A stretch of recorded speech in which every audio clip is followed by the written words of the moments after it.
পবিত্র শবে বরাতে মসজিদে মসজিদে ইবাদত বন্দেগীতে মশগুল ধর্মপ্রাণ মুসল্লিরা আল্লাহ নৈকট্য এবং ক্ষমা চেয়ে রাত ভর করবেন প্রার্থনা। এই রাতের জন্য দীর্ঘ 1 বছর থেকে অপেক্ষা করে আছি। নিজের জন্য দেশের জন্য চাইবো, ইনশাআল্লাহ আমাদের সকলের মনের আশা আল্লাহ তাআলা পূরণ করবেন। রাজনৈতিক দলগুলোর সাথে সংস্কার নিয়ে জাতীয় ঐক্যমত্য কমিশনের আলোচনা শুরু হচ্ছে আজ। সরকার ফিরিয়ে দিতে চায় দেশবাসীর অধিকার, জানালেন উপদেষ্টা। রাজধানীতে ফ্যাসিবাদ নিয়ে আলোচনায় গণহত্যাকারীদের বিচার দাবি। ক্ষমতা ধরে রাখতে আইন শৃঙ্খলা বাহিনীকে দিয়ে গুম খুন চালিয়েছে আওয়ামী লীগ, বললেন বক্তারা। এই ফ্যাসিবাদ সরকারের সবকিছুর মূলই কিন্তু সে ক্ষমতায় টিকে থাকার জন্য সে কাজটা করেছে। যতক্ষণ পর্যন্ত আমরা এই বিচারটা নিশ্চিত করতে না পারছি, মীমাংসাটা আসলে আসবে না। কুড়িগ্রামের বালাতারি সীমান্তে বাংলাদেশের অভ্যন্তরে ঢুকে পড়ল বিএসএফ। 5 বাংলাদেশিকে পিটিয়ে আহত করার অভিযোগ।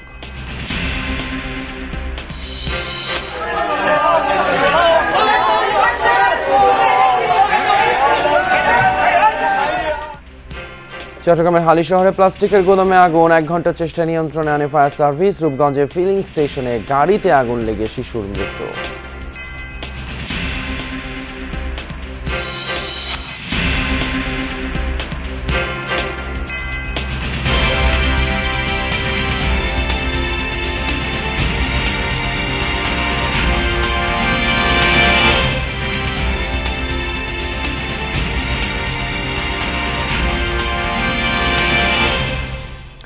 সবাইকে আমন্ত্রণ যমুনা নিউজে, আপনাদের সঙ্গে আছি আমি ফয়সাল তিতুমিন। এতক্ষণ শিরোনামগুলো দেখছিলেন। সারা দেশে যথাযোগ্য ধর্মীয় মর্যাদায় পালিত হচ্ছে পবিত্র শবে বরাত। এই রাতটি লাইলাতুল বরাত হিসেবেও পরিচিত। পবিত্র শবে বরাত উপলক্ষে বায়তুল মোকাররমে আলোচনা করেন ধর্ম উপদেষ্টা। পবিত্র কোরআন এবং হাদিসের আলোকে লাইলাতুল বরাতের শিক্ষা ও করণীয় বিষয় সম্পর্কে আলোচনা করেন তিনি। ইসলামী চিন্তাবিদরা বলেন, এই রাতে বেশি বেশি নফল ইবাদত, কোরআন তেলাওয়াত এবং জিকিরের মাধ্যমে আল্লাহর নৈকট্য লাভের সুযোগ রয়েছে। তাই ধর্মপ্রাণ মুসলমানরা বাসাবাড়ি ছাড়াও মসজিদে মসজিদে নফল নামাজ, পবিত্র কোরআন তেলাওয়াত করছেন। আল্লাহর সন্তুষ্টি অর্জনে এই রাতে ইবাদত বন্দেগীর কথা জানান ধর্মপ্রাণ মানুষ।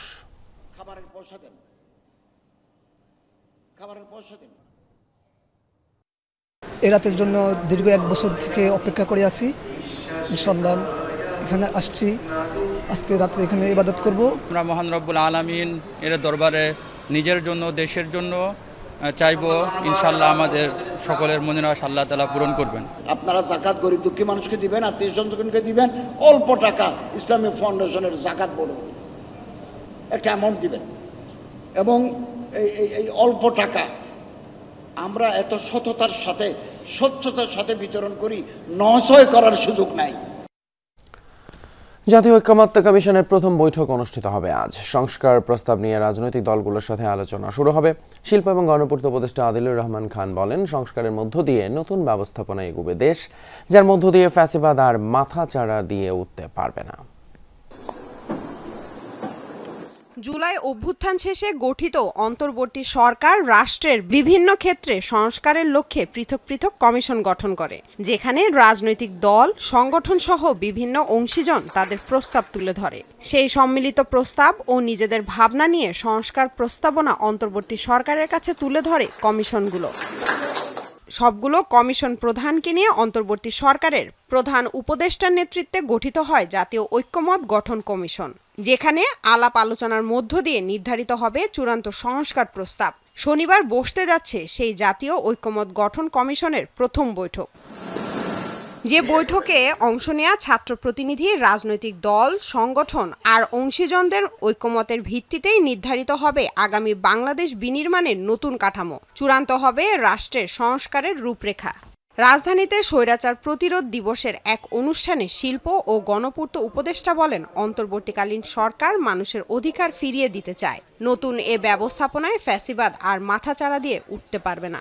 আগামীকাল থেকে যে সংস্কার নিয়ে আলোচনা শুরু হবে রাজনৈতিক দলগুলোর সঙ্গে, এই সংস্কারের আলোচনা দেশে একটা গণতান্ত্রিক ব্যবস্থা প্রতিষ্ঠার জন্য এগিয়ে নিয়ে যাবে দেশকে। আমি আশা করি বাংলাদেশ কখনোই আর ফ্যাসিবাদের দিকে ফিরে যাওয়ার সুযোগ রাখবে না। প্রত্যেক দলমতের ভিন্ন ভিন্ন ভাবনা ও প্রস্তাবনার কারণে জাতীয় ঐক্যমত কমিশনের প্রথম বৈঠকে সবগুলো সংস্কার চূড়ান্ত হবার সম্ভাবনাও কম। একাধিক বৈঠকে যেসব সংস্কারের বিষয়ে ঐক্যমত প্রতিষ্ঠিত হবে তাই চূড়ান্ত করবে অন্তর্বর্তী সরকার। লামিয়া তিথি, যমুনা নিউজ, ঢাকা। আওয়ামী লীগ ক্ষমতায় টিকে থাকতে বিরোধী মতের মানুষদের হত্যা এবং গুমে আইন শৃঙ্খলা রক্ষাকারী বাহিনীকে ব্যবহার করেছে, এই অভিযোগ করেছেন বিএনপির মামলা গুম ও হত্যা তথ্য সংরক্ষণ সমন্বয়ক সালাউদ্দিন খান। শুক্রবার বিকেলে সিটিজেন ইনিশিয়েটিভ আয়োজিত এক আলোচনা সভায় এই অভিযোগ করেন তিনি। এ সময় মায়ের ডাক সংগঠনের সমন্বয়ক সঞ্জিদ ইসলাম তুলি বলেন, আওয়ামী লীগকে বিচারের আওতায় আনতে না পারলে রাজনৈতিক মীমাংসায় পৌঁছানো সম্ভব হবে না। 848 নেতাকর্মী হত্যা, হাসিনাকে আসামি করে সিটিজেন ইনিশিয়েটিভ আয়োজিত ফ্যাসিবাদের বিচার, দায় ও মীমাংসা শীর্ষক আলোচনা সভা। এতে অংশ নেন বিএনপির মামলা গুম হত্যা বিষয়ক তথ্য সংরক্ষণ সমন্বয়ক সালাউদ্দিন খান, মায়ের ডাক সংগঠনের সমন্বয়ক সঞ্জিদা ইসলাম তুলি সহ অনেকে। এগুলোর বিচার করতে সময় লাগবে। এ সময় আলোচকরা বলেন, ফ্যাসিস্ট সরকারের আমলে গুমকে আইনের মোড়কে বৈধ করা হয়। এসব বিষয়ে আদালত রাজনৈতিক সিদ্ধান্ত দ্বারা প্রভাবিত হতো বলেও অভিযোগ করেন তারা। এ সময় ভিন্নমতের প্রতি বিগত সরকারের নিষ্ঠুর আচরণ সম্পর্কেও তুলে ধরা হয়। মানুষজনকে তারা খুব ধরে নিয়ে যেত, ধরে নিয়ে এই পায়ের এই যে কনুই যেটা এখানে তারা একটু হ্যাক্সাসল দিয়ে 400 পিলেট একসঙ্গে তারা শর্টগান দিয়ে করতো। কারো যদি পায়ের শর্টগান দেয়, শর্টগানে গুলি করে, তার মাথার সঙ্গে যে ভাস্কুলার নার্ভ, এই নার্ভটা যদি 6 ঘন্টার মধ্যে যদি অপারেশন না করা হয়, দেন একটু কাট দেয়ার লেগ, অথবা তারা কিন্তু হার্ট অ্যাটাক করে মারা যাবে। উইটনেসদের প্রোটেকশন দেওয়ার জন্য পলিটিক্যাল পার্টিগুলোর অনেক দায় আছে। সারা বাংলাদেশে অনেক মামলা হয়েছে, অনেকে আননেসেসারিলি ভিকটিম হয়েছে, সেগুলো গভর্নমেন্টের নজরে আছে। আশা করি আমরা রাজনৈতিক দলগুলোর বিচার নিয়ে একটা দায় আছে, তাকে শক্তভাবে বলতে হবে বিচার চাই। সঞ্জিদা ইসলাম তুলি বলেন, গণহত্যাকারীদের বিচারের আওতায় না আনলে ফ্যাসিজম আবারও মাথাচাড়া দিয়ে উঠবে। প্রত্যেককে আসলে এই বিচারের আওতায় আনতে হবে। যতক্ষণ পর্যন্ত আমরা এই বিচারটা নিশ্চিত করতে না পারছি, ততক্ষণ পর্যন্ত আসলে আমরা মনে হয় আমরা যেই জায়গায় যেতে চাচ্ছি, যেই বাংলাদেশের কথা বলছি, আমরা মীমাংসার কথা বলছি না, মীমাংসাটা আসলে আসবে না। বিএনপি নেতা সালাউদ্দিন খান বলেন, ক্ষমতা কুক্ষিগত করতে আইন শৃঙ্খলা রক্ষাকারী বাহিনীকে ব্যবহার করেছে আওয়ামী লীগ। বিএনপি নির্যাতনের শিকার ব্যক্তিদের বিচারিক অধিকার নিশ্চিতে কাজ করছে বলেও জানান তিনি। বাদীকে যদি বলে তুমি মামলা দিও না, বাদীরই কি বাকি করণীয় আছে? যে পুলিশও বলছে মামলা দিও না, পার্টির নেতাও বলছে মামলা দিও না, তারপরে সে ভিকটিম যে হয়েছে তাও সে কিছু অর্থনৈতিক সাহায্য পাচ্ছে, সেখানে প্রচুর লেনদেন হচ্ছে। এইগুলা বিষয় নিয়ে আমরা তদন্ত করছি, আমাদের একটা টিম করা হয়েছে, এখন আমরা হয়তো আবার জেলায় জেলায় যাব। এই যে আপনার এই ফ্যাসিবাদ সরকারের সবকিছুর মূলই কিন্তু সে ক্ষমতায় টিকে থাকার জন্য সে কাজটা করেছে। ফ্যাসিবাদের দোষরদের শাস্তির আওতায় আনতে সব রাজনৈতিক দলকে ঐক্যবদ্ধ হওয়ার আহ্বান জানান আলোচকরা। ফ্যাসিবাদ সরকার আর কোনো আসবে না। তানভীর মৌসুম, যমুনা নিউজ, ঢাকা। জাতীয় ঐক্যমত্যের ভিত্তিতে কাঙ্ক্ষিত সংস্কার করে আগামী 2-3 মাসের মধ্যে স্থানীয় সরকার নির্বাচনের দাবি জানিয়েছেন গণ অধিকার পরিষদের সভাপতি নুরুল হক নূর। শুক্রবার বিকেলে রাজধানীর বিজয়নগরে গণহত্যার বিচার এবং আওয়ামী লীগের রাজনীতি নিষিদ্ধে ফ্যাসিবাদ বিরোধী বিক্ষোভ এবং গণমিছিলে কথা বলেন তিনি। বলেন, ফ্যাসিবাদ নির্মূল এবং আওয়ামী লীগকে নিষিদ্ধ না করা পর্যন্ত গণ অধিকার পরিষদ সারা দেশে সোচ্চার থাকবে। এ সময় নুরুল হক নূর বলেন, আওয়ামী লীগ নিষিদ্ধে গণ অধিকার পরিষদ কোনো আপোষ করবে না। তিনি আরও বলেন, কেউ আদালতে, কেউ বা থানায় ব্যবসা করছে, কেউ ইউএনও অফিসেও ব্যবসা করছে। বিপ্লবের নামে নব্য ব্যবসায়ীদের রুখে দেওয়ার আহ্বান জানান ঢাকা বিশ্ববিদ্যালয়ের সাবেক ভিপি নূর। নির্বাচনের আগে অবশ্যই কাঙ্ক্ষিত সংস্কার করতে হবে। শুধুমাত্র একটা নির্বাচনের জন্য, কাউকে ক্ষমতায় বসানোর জন্য এই দেশের সাধারণ মানুষ বন্দুকের নলের সামনে দাঁড়াইয়া যুদ্ধ করে নাই, জীবন দেয় নাই। সংস্কার করতে হবে, অবশ্যই সেই সংস্কার হবে জাতীয় ঐক্যমতের ভিত্তিতে। ফ্যাসিবাদী শক্তি নিবন্ধন বাতিল করেছিল। অভ্যুত্থানের মধ্য দিয়ে দেশ আবার স্বাধীন হলেও নিবন্ধন এবং প্রতীক ফিরে পেতে আদালতের দ্বারে দ্বারে ঘুরতে হচ্ছে, এই অভিযোগ করেছেন জামায়াতের আমির ডক্টর শফিকুর রহমান। শুক্রবার বিকেলে নরসিংদীর সাটিরপাড়া মাঠে জনসভায় তিনি বলেন, বিগত সরকার দেশকে অন্যায়, অনিয়ম আর দুর্নীতির আখড়ায় পরিণত করেছিল। জনগণের উপর নির্যাতন চালিয়ে ফ্যাসিবাদী রাষ্ট্র কায়েম করেছিল আওয়ামী লীগ। আগামীতে সাম্য এবং সুন্দর একটি দেশের আশা ব্যক্ত করেন জামায়াতের আমির। আর সেই দেশ গড়তে জামায়াতের নেতাকর্মীর উপর আস্থা রাখতে দেশবাসীর প্রতি আহ্বান জানান ডক্টর শফিক। অভিযোগ তোলেন, আওয়ামী লীগ সরকার জেলে রেখে দলটির শীর্ষ 11 নেতাকে হত্যা করেছে। একমাত্র দল যেই দলটির নিবন্ধন কেড়ে নেওয়া হয়েছে, দুঃখের বিষয় ফেসিবাদ আপাতত বিদায় নিয়েছে, নিবন্ধনটা আমরা এখনো ফিরে পাইনি। এখন সেই নিবন্ধন ফিরে পাওয়ার জন্য আমাদেরকে আদালতে লড়াই করতে হচ্ছে। জিপিএইচ কোয়ান্টাম B600TR বাংলাদেশের উচ্চ শক্তি সম্পন্ন একমাত্র রড। সংযুক্ত আরব আমিরাতের দুবাইয়ে অনুষ্ঠিত ওয়ার্ল্ড গভর্নমেন্ট সামিটে যোগদান শেষে দেশে ফিরেছেন প্রধান উপদেষ্টা ডক্টর মোহাম্মদ ইউনূস। প্রধান উপদেষ্টার উপপ্রেস সচিব আবুল কালাম আজাদ মজুমদার জানিয়েছেন, প্রধান উপদেষ্টা এবং তার সফর সঙ্গীদের বহনকারী এমিরেটস এয়ারলাইন্সের একটি বাণিজ্যিক ফ্লাইট শুক্রবার বিকেল 5টায় হযরত শাহজালাল আন্তর্জাতিক বিমানবন্দরে অবতরণ করে। WGS অংশগ্রহণের পাশাপাশি অধ্যাপক ইউনূস সংযুক্ত আরব আমিরাতের স্বাস্থ্যমন্ত্রী আব্দুর রহমান বিন মোহাম্মদ বিল ওয়াইস এবং বাণিজ্যমন্ত্রী থানি বিন আহমেদ আল জয়ীদ সহ একাধিক মন্ত্রীর সঙ্গে বৈঠক করেছেন। বৈঠকগুলোতে তিনি পারস্পরিক স্বার্থ সংশ্লিষ্ট বিভিন্ন বিষয় নিয়ে আলোচনা করেন। সরকারের মধ্যে থাকা কিছু লোক বাজার সিন্ডিকেটকে আশকারা দিয়ে অন্তর্বর্তী সরকারকে বিব্রতকর অবস্থায় ফেলতে চায়, এই মন্তব্য করেছেন বিএনপির স্থায়ী কমিটির সদস্য মির্জা আব্বাস। রিজভী আহমেদ বলেছেন, রাজনৈতিক শক্তিকে উপেক্ষা করলে চরম পন্থার উদ্ভব হতে পারে। অন্তর্বর্তী সরকারকে সমর্থন করলেও নির্বাচন নিয়ে ষড়যন্ত্র মানবে না বিএনপি, এই হুঁশিয়ারি দেন দলটির চেয়ারপারসনের উপদেষ্টা জয়নুল আবদিন ফারুক। নয়াপল্টনে ঢাকা মহানগর দক্ষিণ বিএনপির সদস্য নবায়ন কর্মসূচির উদ্বোধন করেন স্থায়ী কমিটির সদস্য মির্জা আব্বাস। সরকারের পরিবর্তন হয়েছে, কিন্তু সিন্ডিকেটের কোনো পরিবর্তন হয় নাই। ব্যবসায়ী ডেভিলদের কেন গ্রেফতার করা হচ্ছে না এমন প্রশ্ন রাখেন তিনি। দাবি করেন, দু একটি রাজনৈতিক দল ও ব্যক্তি পৃষ্ঠপোষকতা করছে বিগত সরকারের ব্যবসায়ী সিন্ডিকেটকে। জাতীয় নির্বাচন নিয়ে টালবাহানা না করার আহ্বানও জানান বিএনপির এই নেতা। যাদের উস্কানিতে আজকে দেশের দ্রব্যমূল্য বেড়ে চলেছে, ওই উস্কানি তাদের ধরছে না, কারণ ওদের সবার সঙ্গে হাত মিলিয়ে ফেলেছেন বিশেষ একটি রাজনৈতিক দল। ওই ধরনের ভণ্ড রাজনৈতিক দলগুলোকে যারা একটা লেবাস করে অন্য দলকে দোষারোপ করার চেষ্টা করে, তাদেরকে জনগণের সামনে উন্মোচন করে দেওয়া। একটি ভুল লক্ষ লক্ষ মানুষের জীবন কেড়ে নিতে পারে। সুতরাং নির্বাচন নিয়ে কোনো টালবাহানা করবেন না। বাদজুমা নয়াপল্টনে কেন্দ্রীয় কার্যালয়ে শবে বরাত উপলক্ষে মিলাদ ও দোয়া মাহফিলে সিনিয়র যুগ্ম মহাসচিব রুহুল কবির রিজভী বলেন, নির্বাচন নিয়ে কোনো শঙ্কা ছড়িয়ে দেওয়া মানেই বিরাজনীতিকরণ। এটা তো বিরাজনীতিকরণ।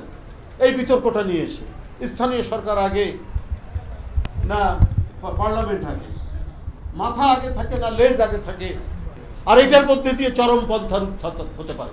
যদি আপনারা রাজনৈতিক শক্তিকে যদি খাটো করেন, চরমপন্থা শুধু বাম দিক দিয়ে আসে না, ডান দিক দিয়েও আসে। জাতীয় প্রেস ক্লাবের সামনে এক নাগরিক সমাবেশে যোগ দেন বিএনপি চেয়ারপারসন উপদেষ্টা জয়নুল আবদিন ফারুক। কারো ষড়যন্ত্রের কথা কানে আর শোনা দরকার নাই, একটি কথাই শুনবেন, নির্বাচন নির্বাচন। এই নির্বাচনের মধ্য দিয়ে বাংলাদেশের জনপ্রতিনিধি আসবে। চট্টগ্রাম দক্ষিণ ও বান্দরবান জেলা বিএনপির নবগঠিত আহ্বায়ক কমিটি নিয়ে জিয়াউর রহমানের সমাধিতে শ্রদ্ধা জানান দলের ভাইস চেয়ারম্যান আহমেদ আজম খান। তিনি বলেন, আগামী নির্বাচন গ্রহণযোগ্য করতে উন্নয়ন সহযোগী রাষ্ট্রগুলোর সহায়তা চায় বিএনপি। প্রত্যাশা করি যে এই বছরের শেষের দিকেই সেই নির্বাচন অনুষ্ঠিত হবে। সেখানে ওই বৃহৎ শক্তিগুলো সহযোগিতা চাই এবং আগামী দিনে সমৃদ্ধ বাংলাদেশ গড়তে এই সকল বৃহৎ শক্তির আমরা উন্নয়নের অংশীদারিত্ব চাই। সাইফুদ্দিন রবিন, যমুনা নিউজ, ঢাকা। এদিকে গণহত্যার দায়ে জাতীয় নির্বাচনের আগেই আওয়ামী লীগের নিবন্ধন বাতিলের দাবি জানিয়েছে জাতীয় নাগরিক কমিটি। জাতীয় প্রেস ক্লাবে ছিল স্বৈরাচার প্রতিরোধ দিবসের আলোচনা, আর সেখানে আহ্বায়ক নাসিরউদ্দিন পাটোয়ারি বলেন, আয়না ঘরে আটকে রেখে কিভাবে হত্যা নির্যাতন করা হয়েছে তা জাতিসংঘের রিপোর্টে উঠে এসেছে। আওয়ামী লীগকে বিচারের মধ্য দিয়ে যেতে হবে উল্লেখ করে বলেন, খুনের দায়ে গণতান্ত্রিক প্রক্রিয়ায় তাদের নিবন্ধন বাতিল করতে হবে। জানান, জাতীয় নাগরিক কমিটি এবং বৈষম্য বিরোধী ছাত্র আন্দোলনের নতুন রাজনৈতিক দল হবে মধ্যম পন্থার। এই নির্বাচনের আগেই তাদের যদি নিবন্ধন বাতিল করতে বাংলাদেশের মানুষ সচেষ্ট না হয়, তাহলে এই যে আমাদের আপকামিং যে নির্বাচন রয়েছে, জনগণের সামনে গভীর সংকট অপেক্ষা করছে। খুনের দায়ে গণতান্ত্রিক প্রক্রিয়ায় তাদেরকে বাংলাদেশ সরকার যারা রয়েছেন তাদেরকে বলবো, দ্রুত গতিতে তাদের নিবন্ধন বাতিল করুন। গত 5ই আগস্ট রাজধানী যাত্রাবাড়িতে পুলিশের গুলিতে নিহত শহীদ হাসান মিয়ার জানাজা এবং কফিন মিছিল হয়েছে। জুমার নামাজের পর বিশ্ববিদ্যালয় ক্যাম্পাসে কর্মসূচি পালিত হয়। এ সময় গণহত্যার দায়ে আওয়ামী লীগকে নিষিদ্ধের দাবি তোলে শিক্ষার্থীরা। প্রায় 7 মাস পর বৃহস্পতিবার হাসানের মরদেহ শনাক্তের পর সেটি ঢাকা মেডিকেল থেকে বুঝে নেন তার স্বজনরা। রক্তাক্ত যাত্রাবাড়ি গণ অভ্যুত্থানের চূড়ান্ত বিজয়ের মাত্র কয়েক ঘন্টা আগে বাসা থেকে বের হয়ে আর ফেরেননি মোহাম্মদ হাসান। প্রায় 6 মাস ছিলেন নিখোঁজ। শেষমেশ গেল 10 জানুয়ারি বৈষম্য বিরোধী ছাত্র আন্দোলনের সহায়তায় ঢাকা মেডিকেলে হাসানের সন্ধান পায় পরিবার। এরপর ডিএনএ পরীক্ষার জন্য আরও 1 মাস অপেক্ষার পর বৃহস্পতিবার হাসানের মরদেহ বুঝিয়ে দেওয়া হয় স্বজনদের কাছে। আল্লাহু আকবার। শুক্রবার জুমার নামাজ শেষে রাজু ভাস্কর্যের সামনে অনুষ্ঠিত হয় হাসানের জানাজা। অংশ নেন বৈষম্য বিরোধী ছাত্র আন্দোলনের নেতাকর্মী ও সাধারণ শিক্ষার্থীরা। এ সময় হত্যাকাণ্ডে জড়িতদের দৃষ্টান্তমূলক শাস্তি দাবি করেন নিহতের বাবা। আমার ছেলেরে যারা এইভাবে হত্যা করে আমারছে তাদের বিচার চাই এবং তাদের ফাঁসি চাই। একজন একজন করে ধরে আইনের আওতায় আইন না, আমার ছেলেরে যেভাবে নির্মাণ করে হত্যা করছে ওইদেরকে এইভাবে নির্মমভাবে হত্যা করতে হবে। জানাজা শেষে শহীদদের কফিন নিয়ে মিছিল করে শিক্ষার্থীরা। এই সময় বৈষম্য বিরোধী ছাত্র আন্দোলনের নেতারা অভিযোগ করেন 6 মাসের মধ্যে আওয়ামী লীগকে পুনর্বাসনে উঠে পড়ে লেগেছে কিছু রাজনৈতিক দল। এখনো প্রত্যেকটা শহীদের শরীর থেকে এখনো রক্ত ঝরছে, কিন্তু দেখা যাচ্ছে এই অল্প সময়ের মধ্যে সেই আওয়ামী তাণ্ডব মানুষ ভুলে যাচ্ছে। সে আওয়ামী তাণ্ডবকে বিভিন্ন রাজনৈতিক গোষ্ঠী তাদের রাজনীতিতে ব্যবহারের জন্য আওয়ামী লীগকে আবার পুনর্বাসনের চেষ্টা করছে। মিছিলটি রাজু ভাস্কর্য থেকে শুরু হয়ে ডিসি চত্বরে গিয়ে শেষ হয়। রিয়াজ রায়হান, যমুনা নিউজ, ঢাকা। কুড়িগ্রামের বালাতারি সীমান্তে ভারতীয় সীমান্তরক্ষী বাহিনী বিএসএফ এর বিরুদ্ধে 5 বাংলাদেশিকে পিটিয়ে আহত করার অভিযোগ উঠেছে। এ নিয়ে সীমান্তে দেখা দেয় উত্তেজনা। স্থানীয়রা জানিয়েছেন, শুক্রবার দুপুরে ভারতের নারায়ণগঞ্জ 138 ব্যাটালিয়নের বিএসএফ সদস্যরা কাঁটাতার পার হয়ে সীমান্ত রেখায় বাংলাদেশের অভ্যন্তরে প্রবেশ করে। স্থানীয় কৃষকরা প্রতিবাদ জানালে তাদের উপর লাঠিচার্জ করে বিএসএফ সদস্যরা। এতে আহত হয় 5 জন। উত্তেজনা ছড়িয়ে পড়ে গোটা এলাকায়। তবে বর্ডার বাংলাদেশ বিজিবি জানায়, বর্তমানে পরিস্থিতি স্বাভাবিক রয়েছে। ভারতীয় সীমান্তরক্ষী বাহিনীর সদস্যরা বাংলাদেশে ঢুকে 5 জনকে পিটিয়ে আহত করার বিষয়টি খতিয়ে দেখা হচ্ছে বলেও জানিয়েছে বিজিবি। আমার গরু নিয়ে গেছে, আমার সাইকেল ভাঙিয়ে দিয়ে গেছে, আমার সব কিছু নিয়ে গেছে। ওরা নিয়ে যায়, তারপরে লাস্টে সাইকেল ভাঙিয়ে টেঙিয়ে দিয়ে গরুকে মারি টাড়ি তারপরে আমাকে ছাড়িয়ে দিচ্ছে। ভারতীয় বিএসএফ যাতে বাংলাদেশের ভিতরে ঢুকে দখলদারিত্ব করতে না পারে, আমরা সেই বিচার চাই।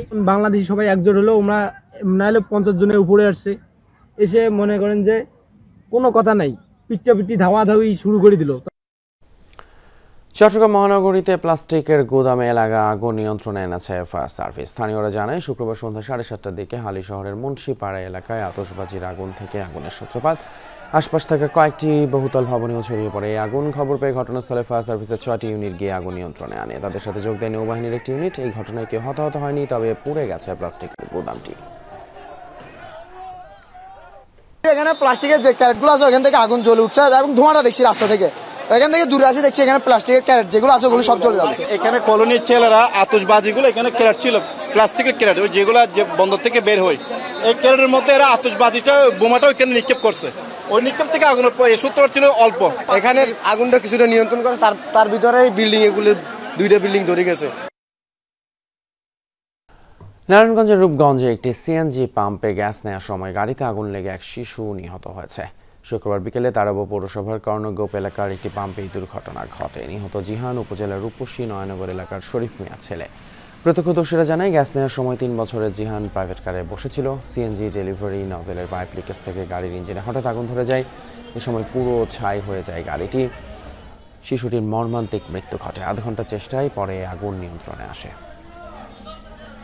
সংবাদ পেয়ে ঘটনাস্থলে এসে দেখলাম যে একটা প্রাইভেট কারের মধ্যে একটা 4 বছরের শিশু মৃত অবস্থা পড়ে আছে। আমরা প্রাথমিকভাবে জানতে পেরেছি যে প্রাইভেট কারে গ্যাস ভর্তি করার সময় গ্যাস লিকেজ হয়ে এই বিস্ফোরণের ঘটনা ঘটে। বিষয়টি তদন্তের দিন আছে, তদন্ত সাপেক্ষে পরবর্তী আইনগত ব্যবস্থা গ্রহণ করা হবে। সংবাদের শুরুতেই বলেছি, যথাযোগ্য মর্যাদায় পালিত হচ্ছে শবে বরাত। আর শবে বরাতের পবিত্র রাতে মসজিদে মসজিদে মুসল্লিরা ইবাদত বান্দেগিতে মশগুল। রাত যত গভীর হচ্ছে ততই আল্লাহর প্রার্থনায় মগ্ন হচ্ছেন ধর্মপ্রাণ মুসল্লিরা। পবিত্র শবে বরাতে ইবাদত বান্দেগির খবর জানতে এই মুহূর্তে আমরা সরাসরি চলে যাচ্ছি গুলশানের সেন্ট্রাল মসজিদে। সেখানে আছেন সহকর্মী আলামিন হক অহন। নফল নামাজের পাশাপাশি আর কিভাবে মুসল্লিরা আল্লাহর সন্তুষ্টি কামনা করছেন, কি দেখছেন, কেমন মুসল্লির ভিড় রয়েছে একটু বলবেন। মুসল্লিরা দান খয়রাত করছেন, জিকির আজগার করছেন, নানানভাবে আল্লাহর নৈকট্য লাভের চেষ্টা করছেন। এবং আমি এখন গুলশানে যে মসজিদে রয়েছি, রাত 1টা পার হয়ে গেছে, তারপরেও মুসল্লিদের যে ভিড় নিশ্চয়ই দেখতে পাচ্ছেন। এই মুসল্লিরা আল্লাহ নৈকট্য লাভের জন্য অনেকেই সেই সন্ধ্যার পর থেকেই মসজিদে এসেছেন। তারা জিকির আজগার সহ নানানভাবেই আল্লাহ নৈকট্য লাভের চেষ্টা করছেন। আর এবং বাইরেও আমরা দেখেছি দান খয়রাতের মধ্য দিয়েও তারা আল্লাহর নৈকট্য লাভের চেষ্টা করছেন। সারা বাংলাদেশে তো বটেই, মুসলিম উম্মার সব জায়গায় এখন আল্লাহর কাছাকাছি যাওয়া কিংবা এই রজনীটাকে যথাযোগ্য মর্যাদায় পালন করার জন্য চেষ্টা করা হচ্ছে।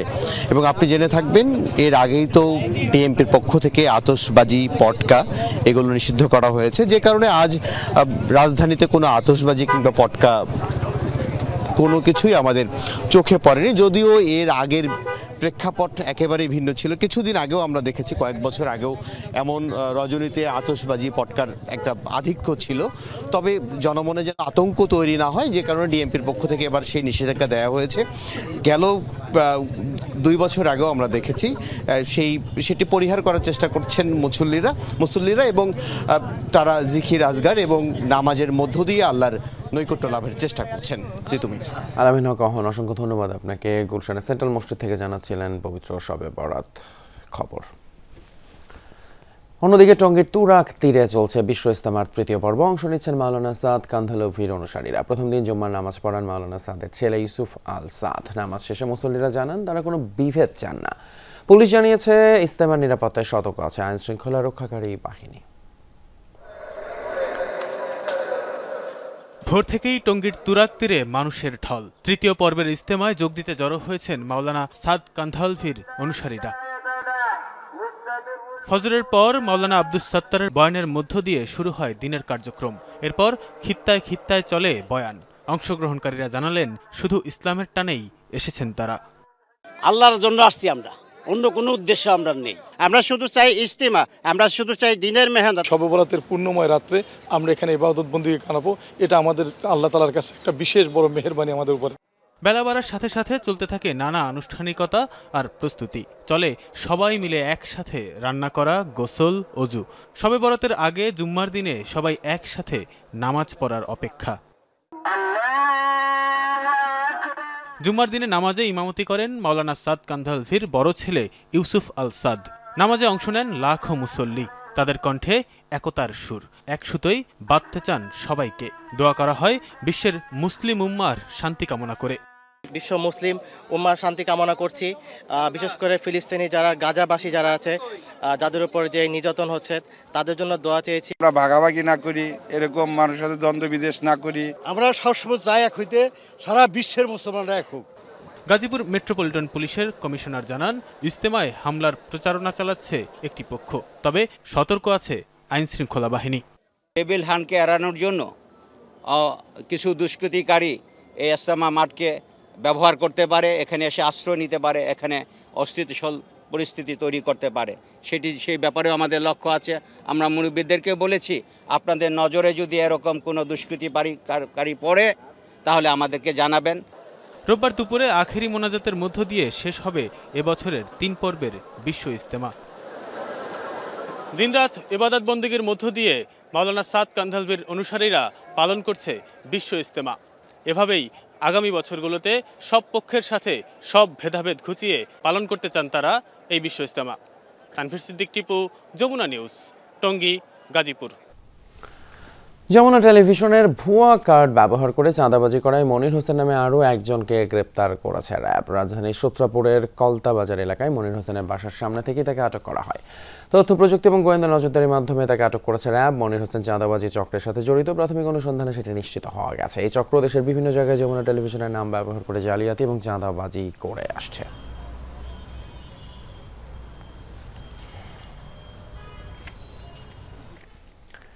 ইতালি পাঠানোর কথা বলে টাকা হাতিয়ে নেওয়া চক্রের সদস্য রাশেদকে গ্রেপ্তার করেছে আইনশৃঙ্খলা বাহিনী। 2024 সালে শরীয়তপুরের 19 জন এবং মাদারীপুরের 5 জন সহ মোট 24 জন নিখোঁজ হয়।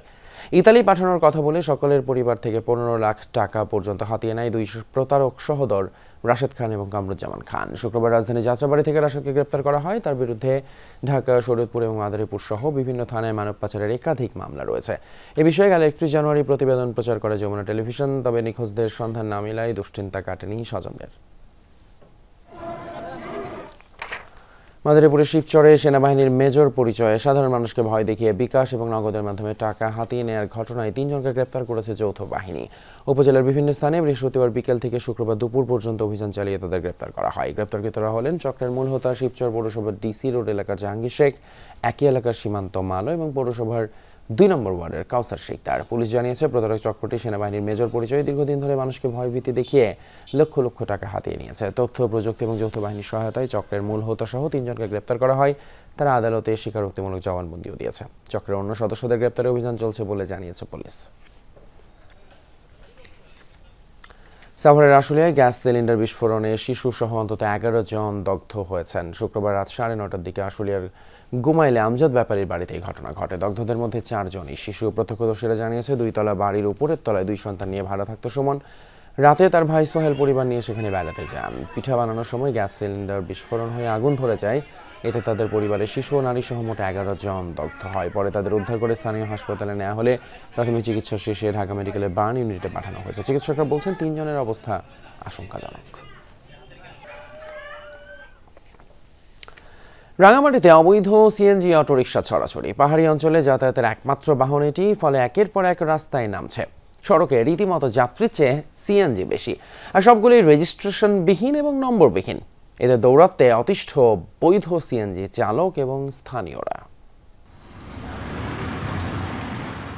যেহেতু রিক্সা বা বাস নেই, ফলে রাঙ্গামাটিতে যাতায়াতের একমাত্র বাহন সিএনজি অটোরিকশা। এই সুযোগ কাজে লাগিয়ে সড়কে চলছে শত শত অবৈধ সিএনজি। নেই অনুমোদন, বেশিরভাগ চালক অদক্ষ, ফলে প্রায়ই ঘটে দুর্ঘটনা। বিশেষ করে বনরূপায় লেগে থাকে যানজট। তার উপর অবৈধ সিএনজির দাপটে রীতিমতো বেকায়দায় বৈধগুলো। রাঙ্গামাটিতে যে ধরনের অবৈধ গাড়িগুলি আছে, এগুলি অতি তাড়াতাড়ি বন্ধ করার দরকার। যে হিসাবে দৈনিক গাড়ি আসতেছে, গাড়ির কোনো এরা ট্রাফিক বিভাগের কোনো আইন কোনো কার্যক্রম নাই। এতগুলো প্রশাসন থাকতে এই অবৈধ গাড়িগুলোর জন্য কোনো বিয়ের ব্যবস্থা নিচ্ছে না। প্রায় 100 গাড়ি চলে আসছে এই 2 মাস 3 মাসের মধ্যে। আমরা চাই না এই গাড়িগুলির নাম্বার হোক, শহর থেকে অবৈধ গাড়ি বন্ধ করে দেওয়া হোক। এটা আমরা জোর দাবি জানাচ্ছি প্রশাসনের কাছে। ছোট শহরে এখন যাত্রীর চেয়ে সিএনজি বেশি, উপার্জন কমেছে চালকদের। অন্যদিকে যাতায়াতে বাস সার্ভিস চালুর দাবি স্থানীয়দের। রাঙ্গামাটি শহরে যদি কিছু টাউন সার্ভিস বা সিটি বাস চালু করা যায়, তাহলে সিএনজির উপরে চাপ কমবে, নাগরিকরা সুন্দরভাবে যাতায়াত করতে পারবে। অস্বাভাবিকভাবে সংখ্যাটা বেড়ে গেছে সিএনজি অটো রিকশার। প্রতিদিনই রাঙ্গামাটি শহরে যানজট লেগে থাকে। টাউন সার্ভিস যদি চালু করা যায়, তাহলে সেক্ষেত্রে যাত্রীদের জন্য আরও বেশি ভালো হবে। 2023 সাল পর্যন্ত বিআরটিএ 1416টি সিএনজি রেজিস্ট্রেশন দিলেও চলছে আরও অন্তত 700-800 বেশি। বিভিন্ন রেজিস্ট্রেশনবিহীন গাড়ি প্রতিদিন আসতেছে। তো আমাদের এটার বিরুদ্ধেও আমাদের প্রতিনিয়ত আমাদের জেলা প্রশাসক মহোদয়ের যেই ভ্রাম্যমাণ আদালতের টিম আছে, প্রতিনিয়ত আমরা এটার বিরুদ্ধে ব্যবস্থা নিচ্ছি। রাঙ্গামাটি শহরে যে সকল অবৈধ সিএনজি রয়েছে সেগুলোর বিরুদ্ধে আমরা কাজ করে যাচ্ছি। যে সকল সিএনজির কোনো রেজিস্ট্রেশন থাকবে না, তাদের বিরুদ্ধে আমরা ট্রাফিক আইন অনুযায়ী প্রয়োজনীয় ব্যবস্থা গ্রহণ করব। জোবায়েদ ইবনে শাহাদাত, যমুনা নিউজ। বরিশাল বিশ্ববিদ্যালয়ে সিন্ডিকেট সভা বন্ধের দাবিতে উপাচার্যের বাসভবনের সামনে অবস্থান নিয়ে বিক্ষোভ করছে শিক্ষার্থীরা। শুক্রবার দুপুর থেকে উপাচার্যের বাসভবনের সামনে প্রায় 2 ঘন্টা অবস্থান নিয়ে আওয়ামী ফ্যাসিস্ট বিরোধী স্লোগান দেয় তারা। উপাচার্য অধ্যাপক ডক্টর সুচিতা শর্মিনের বিরুদ্ধে আওয়ামী ফ্যাসিস্টদের পুনর্বাসন এবং পাতানো সিন্ডিকেট সভা আহ্বানের অভিযোগ শিক্ষার্থীদের। এক পর্যায়ে গেট ভেঙে ভিতরে প্রবেশ করে শিক্ষার্থীরা। বিশ্ববিদ্যালয়ের প্রশাসন সমঝোতার চেষ্টা করলে 10 দফা দাবি জানান আন্দোলনকারীরা। দাবি বাস্তবায়নের রোববার পর্যন্ত সময় দিয়েছেন তারা।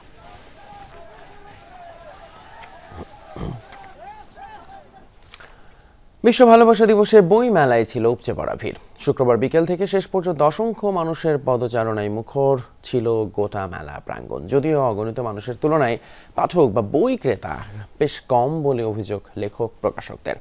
সকালে শিশু প্রহরে পাপেট শো, চিত্রাঙ্কন এবং আবৃত্তি প্রতিযোগিতার সাথে ছিল বুদ্ধিবৃত্তিক নানান আয়োজন।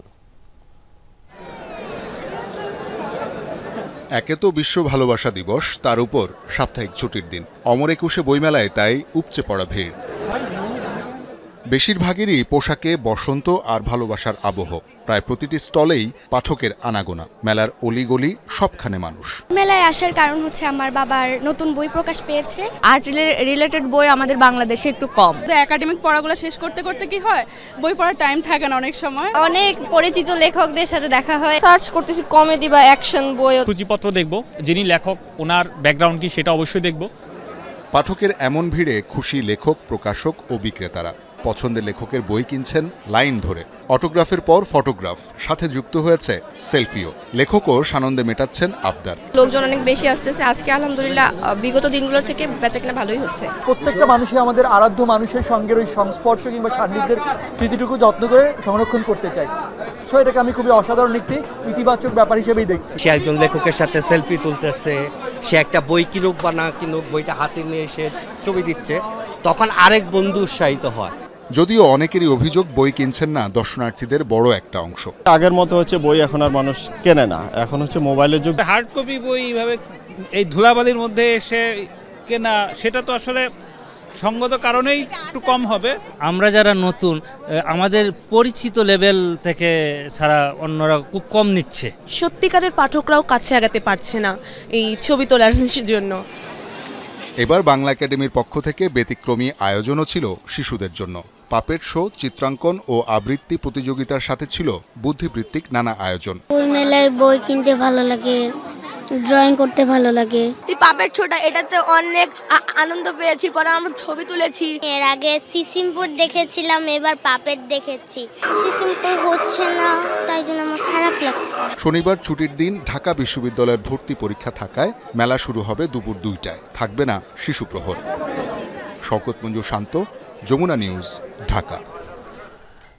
এদিকে শুক্রবার ছিল পহেলা ফাল্গুন, সেই সাথে ভ্যালেন্টাইন্স ডে, আর এই দুটি দিন মিলে জমে ওঠে উদযাপন।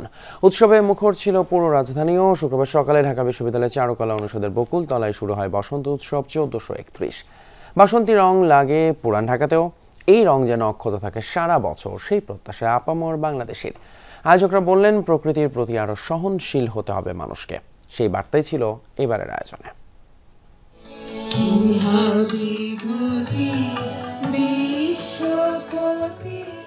বসন্ত উদযাপনেই এই উৎসব। পোশাক সাজসজ্জায় বাসন্তী আর হলুদ লাল রঙে মাখামাখি। নাচে গানে আবৃত্তিতে চলছে ঋতুরাজকে বরণ।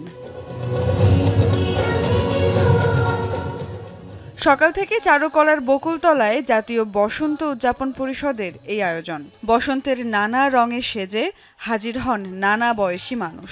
হাসি, আনন্দ আর উদযাপনের ঘনঘটায় বকুলতলায় লেগেছে ফাগুনের হাওয়া।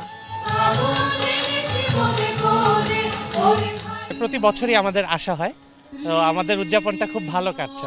বাচ্চারা এই অনুষ্ঠানগুলো দেখছে এবং সংস্কৃতিকে বোঝার চেষ্টা করছে, এটাই ভালো লাগছে। ফাল্গুনের সকালটা অনেক সুন্দর, অনেক রঙিন, এবং আমি খুব খুব খুব উপভোগ করি এই সকালটা। সবকিছু মিলায়ে আলহামদুলিল্লাহ খুব ভালো লাগছে। একক দলীয় নৃত্য, সঙ্গীত ও কবিতার ছন্দে মেতে ওঠে বকুলতলা। মঞ্চের পেছনে তখন চলছে শিল্পীদের প্রস্তুতি। নাচ, গানের অনুশীলন আর শিল্পীদের উচ্ছ্বাসের রং ছড়াচ্ছে মঞ্চের আড়ালেও। শিল্পীরাও জানালেন বসন্ত ঘিরে তাদের ভালোবাসার কথা। আয়োজকরা বলছেন, প্রকৃতির প্রতি সহনশীলতার বার্তা দিতেই এই আয়োজন। আমি অনেক আগে থেকে পারফর্ম করেছি, তবে এই জায়গায় না, অন্য জায়গায় অনেকবার। ফুলের মতন উজ্জীবিত সবার জীবন। আপনাদের সবাইকে ফুলের শুভেচ্ছা দিয়ে বাসন্তী শুভেচ্ছা দিলাম। সব ভালোবাসা, সব রং, সবকিছু আমাদের সবার মধ্যে ছড়িয়ে পড়ুক। প্রকৃতি নিঃশেষ হয়ে যাচ্ছে। নদী দূষণ, বায়ু দূষণ, পাহাড় কাটা, নানা রকম অত্যাচারে আমাদের প্রকৃতি ধ্বংস হচ্ছে। আমরা চাই বসন্তের অনুষ্ঠানের মধ্য দিয়ে প্রকৃতির সুরক্ষা। শুধু বকুলতলায় নয়, বসন্তকে স্বাগত জানাতে পুরান ঢাকার বাহাদুর শাহ পার্কেও সকালে ছিল জমজমাট আয়োজন। নাচে গানে মেতে ওঠে গোটা প্রাঙ্গণ। সবাইকে বসন্ত উৎসবের শুভেচ্ছা। আজকে বসন্ত উৎসব, তাই আমরা নাচ করতে এসেছি এখানে। সবার জন্য শুভকামনা রইল, সারা বিশ্বে ভালো থাকুক সবাই, সুস্থ থাকুক। বসন্তের রঙে রঙিন হয়ে উঠেছে চারপাশ। এই রং থাক অক্ষত 12 মাস, তেমনটাই প্রত্যাশা সকলের। বসন্ত বরণ চলছে, তবে এই উদযাপন যেন শেষ না হয়। হৃদয়ে সারাটা কাল, সারা বছর যেন থেকে যায় বসন্তের এই রং, সেই প্রত্যাশা বাংলাদেশের প্রত্যেকটা মানুষের। সুমাইয়া ঐশী, যমুনা নিউজ, ঢাকা। এবারে প্রবাসের কিছু খবর। বাংলাদেশ বিজনেস ফোরাম বাহরাইনের সদস্য মোহাম্মদ রনি লস্করের মায়ের আত্মার মাগফিরাত কামনায় বিশেষ দোয়া মাহফিল অনুষ্ঠিত হয়েছে দেশটিতে। বৃহস্পতিবার আলীবুড়ি শহরে বাংলাদেশ বিজনেস ফোরামের নিজস্ব হল রুমে হয় এই আয়োজন। এতে বাংলাদেশ বিজনেস ফোরামের সভাপতি আইনুল হকের সভাপতিত্বে এটি পরিচালনা করেন মিজানুর রহমান। পবিত্র কোরআন তেলাওয়াতের মাধ্যমে শুরু হয় অনুষ্ঠান। উপস্থিত ছিলেন সংগঠনের উপদেষ্টা গিয়াসউদ্দিন মিয়াজি, সাধারণ সম্পাদক মোহাম্মদ জসিম উদ্দিন, নোমান উদ্দিন, কামাল উদ্দিন সহ অনেকে। অনুষ্ঠান শেষে মরহুমের বিধি আত্মার মাগফিরাত কামনায় করা হয় বিশেষ দোয়া ও মোনাজাত। প্রবাসী বাঙালি তরুণ প্রজন্মকে খেলাধুলার বিষয়ে আগ্রহী এবং দক্ষ খেলোয়াড় তৈরির উদ্দেশ্যে যুক্তরাজ্যের বার্মিংহামে আত্মপ্রকাশ করেছে বার্মিংহাম ওয়ারিয়র্স ক্রিকেট ক্লাব নামের একটি ক্রীড়া সংগঠন। বৃহস্পতিবার কমিউনিটি শীর্ষস্থানীয় ব্যক্তিদের উপস্থিতিতে বার্মিংহামের স্মল হিথের একটি রেস্টুরেন্টে ক্লাবটির জার্সি উন্মোচন করা হয়।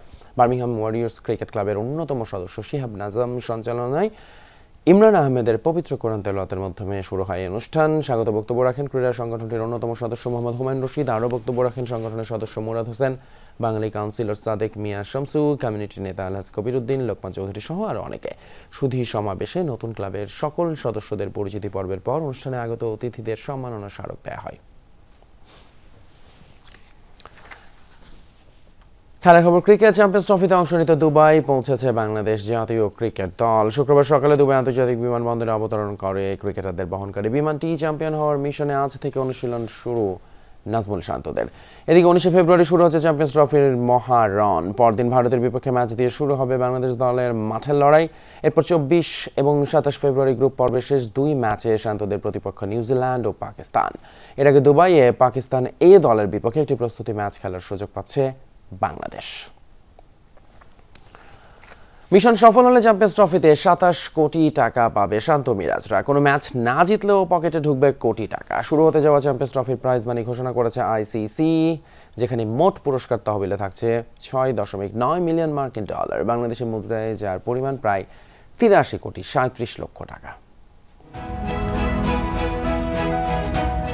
খেলা তো শুধু আর ছেলে খেলা নেই, ফুটবল হোক কিংবা ক্রিকেট, ফ্র্যাঞ্চাইজি থেকে শুরু করে বৈশ্বিক আসর, প্রাইজ মানির গ্রাফটা দিন দিন উঠছে উপরের দিকেই।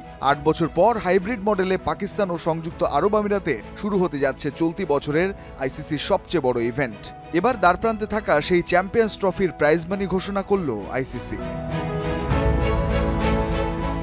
2025 আইসিসি চ্যাম্পিয়ন্স ট্রফির মোট পুরস্কার তহবিল হবে 6.9 মিলিয়ন, অর্থাৎ 69 লাখ মার্কিন ডলার, বাংলাদেশি মুদ্রায় যা প্রায় 83 কোটি 37 লাখ টাকা। আইসিসি জানিয়েছে সবশেষ 2017 আসরের তুলনায় অঙ্কটা বেড়েছে 53%। চ্যাম্পিয়ন দল পাবে 2.24 মিলিয়ন, অর্থাৎ 22 লাখ 40 হাজার ডলার।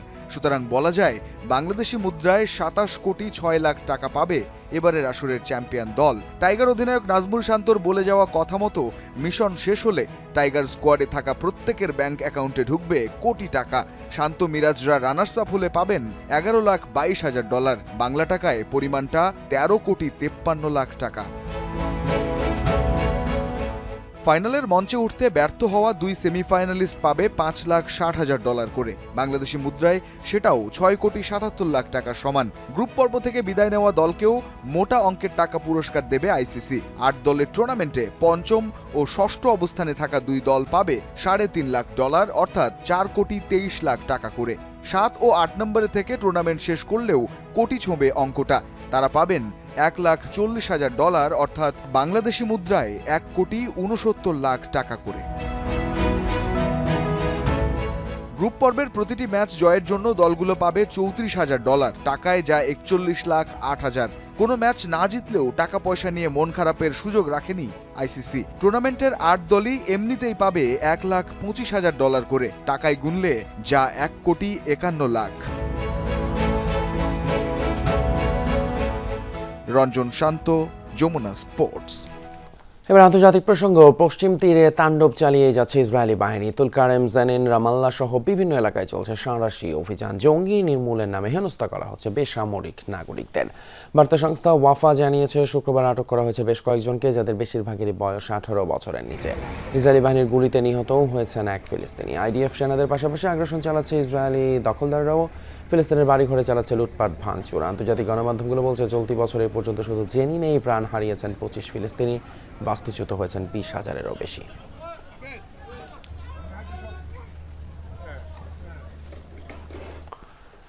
যুক্তরাষ্ট্রের স্বাস্থ্যমন্ত্রী হিসেবে শপথ নিলেন সাবেক প্রেসিডেন্ট জন এফ কেনেডির ভাতিজা রবার্ট এফ কেনেডি জুনিয়র। বৃহস্পতিবার ওভাল অফিসে হয় আনুষ্ঠানিকতা। এর আগে তার মন্ত্রিত্ব নিয়ে মার্কিন পার্লামেন্টের উচ্চ কক্ষে হয় ভোটাভুটি। রবার্ট এফ কেনেডি জুনিয়রের পক্ষে ভোট পড়ে 52টি, বিপক্ষে ভোট পড়ে 48টি। 48টি ভোটের 47 জনই ডেমোক্র্যাট এবং একজন রিপাবলিকান নেতা। এখন থেকে যুক্তরাষ্ট্রের ফুড অ্যান্ড ড্রাগ অ্যাডমিনিস্ট্রেশন সহ স্বাস্থ্য সংক্রান্ত বেশ কয়েকটি দপ্তরে দেখভাল করবেন তিনি।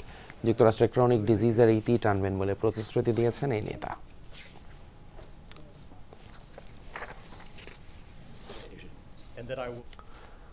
বাংলাদেশের সরকার পরিবর্তনে যুক্তরাষ্ট্রের কোনো সংস্থা কিংবা প্রতিষ্ঠানের সম্পৃক্ততা ছিল না। ওয়াশিংটনে ভারতের প্রধানমন্ত্রী নরেন্দ্র মোদীর সাথে বৈঠকে কথা জানিয়েছেন মার্কিন প্রেসিডেন্ট ডোনাল্ড ট্রাম্প। বলেন, এক্ষেত্রে মার্কিন ডিপ স্টেটেরও কোনো ভূমিকা ছিল না। তবে বাংলাদেশ ইস্যুতে সাংবাদিকদের প্রশ্ন এড়িয়ে যান নরেন্দ্র মোদী। বৈঠকে অর্থনৈতিক, সামরিক সহ দ্বিপাক্ষিক নানা ইস্যুতে এই দুই নেতার আলোচনা হয়।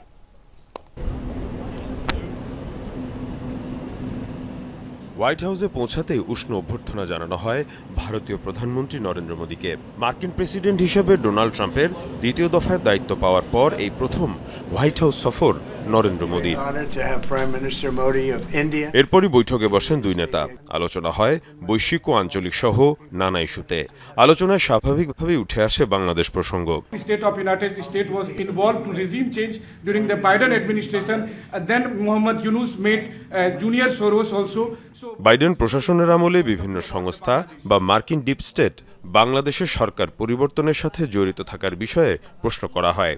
এ সময় প্রেসিডেন্ট ট্রাম্প স্পষ্ট জানিয়ে দেন, বাংলাদেশের পট পরিবর্তনের সাথে মার্কিন ডিপ স্টেট জড়িত ছিল না। বাংলাদেশের সরকার পরিবর্তনের ক্ষেত্রে মার্কিন ডিপ স্টেটের কোনো ভূমিকা ছিল না। এটি এমন একটি ইস্যু যা নিয়ে ভারতীয় প্রধানমন্ত্রী দীর্ঘদিন ধরে কাজ করছেন।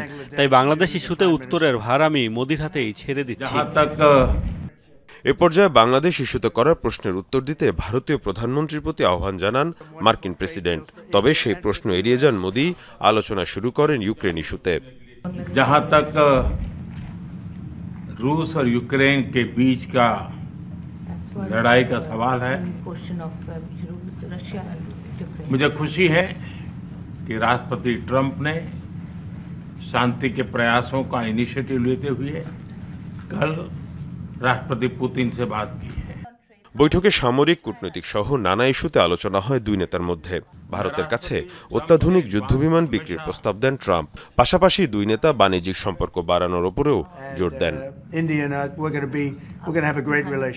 মীর মুশফিকা হাসান, যমুনা নিউজ। এরই সাথে শেষ করছি যমুনা নিউজের এখনকার আয়োজন। এতক্ষণ সাথে থাকার জন্য ধন্যবাদ আপনাদের সবাইকে।